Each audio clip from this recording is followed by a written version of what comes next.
साऱ्यांचे आराध्य दैवत असलेल्या गणरायाच्या स्वागतासाठी सर्वजण सज्ज झाले असून शनिवारी उद्या 7 तारखेला लाडक्या बाप्पांचे आगमन होणार आहे।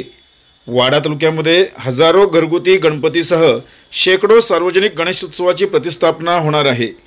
गणेश मूर्तीवर अखेरचा हात फिरवण्याची वाडा तालुक्यातील कुडूस येथील पुरुष कारागिरांसह महिला कारागिरांची गडबड सुरू आहे। कुडूस बाजारपेठेतही गणेश उत्सवाच्या खरेदीसाठी गर्दी होत आहे।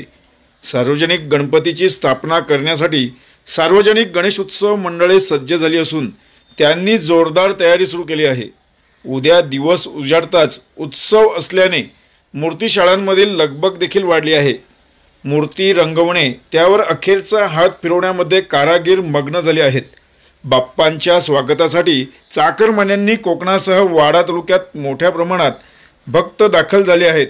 तसेच खरेदीसाठी बाजारपेठेत गर्दी झाली आहे, त्यामुळे व्यापाऱ्यांच्या चेहऱ्यावरही समाधान झाले आहे।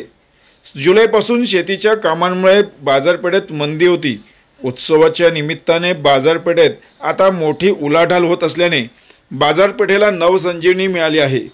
तर या वाडा तालुक्यातील कुडूस येथील श्री आर्ट्स या गणपती कारखान्यात गेल्या 40 वर्षापासून गौरी गणपतीची मूर्ती तसेच नवरात्र उत्सवाकरिता दुर्गा व अंबादेवीची मूर्ती घडवण्याचे काम सुरू आहे। या कारखान्याचे मालक मूर्तिकार अरुण गवाले यांच्याशी खास बातचीत केली आहे। जाणून घेऊया काय म्हणाले। माझं नाव आहे अरुण बाळू कुंभार, राहणार वडोली। आमचा कुडूसला कारखाना आहे, फार वर्षापासून आहे, जवळ 40-45 वर्षापासून मी काम करतो स्वतः। माझे वडील पण करायचे, माझा भाऊ करायचा काम। माझ्याकडे वसई, विरार, खारबाव, जव्हार, मोखाड्यापासून येतात मूर्ती घ्यायला। 400-450 मूर्त्या बनवतो मी।